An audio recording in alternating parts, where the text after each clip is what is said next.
বাঁশখালী ছনোয়া মারকাজুল উলুম আল ইসলামিয়া কমপ্লেক্সের নবনির্মিত সেমি পাকা শিক্ষা ভবন শুভ উদ্বোধন উপলক্ষে গুণীজন সংবর্ধনা ও দোয়া মাহফিল অনুষ্ঠিত হয়েছে। আমরা মানুষের শারীরিক আজকের এই নতুন ভবনের উদ্বোধন গুরুত্বপূর্ণ অনুষ্ঠান।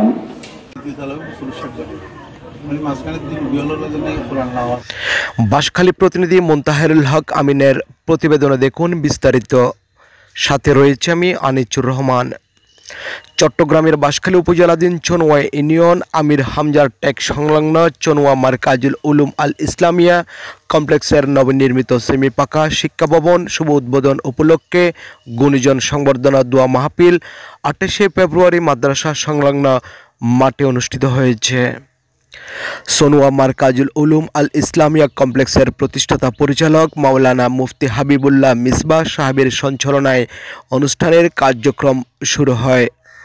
উদ্বোধক হিসেবে উপস্থিত ছিলেন ক্যাপ্টেন হোসেন মোহাম্মদ এমরান। এতে সভাপতির বক্তব্য রাখেন লায়ন আমিরুল হক এমরুল কায়েস। প্রতিষ্ঠাতা chairman Chittagong orbit school and college. প্রধান অতিথির বক্তব্য রাখেন জনাব মোহাম্মদ ফুরকান, অ্যাকাউন্টেন্ট, 250 শয্যা বিশিষ্ট জেনারেল হাসপাতাল আন্দরকিল্লা চট্টগ্রাম।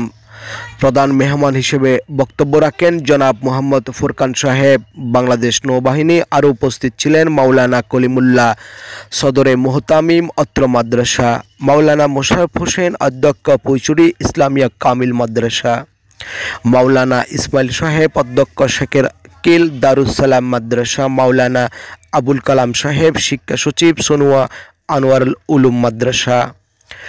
কোরআন তেলাওয়াত এবং অসংখ্য গুণীজন ব্যক্তি ওলামায়ে কেরামদের বক্তব্যের মাধ্যমে উক্ত অনুষ্ঠান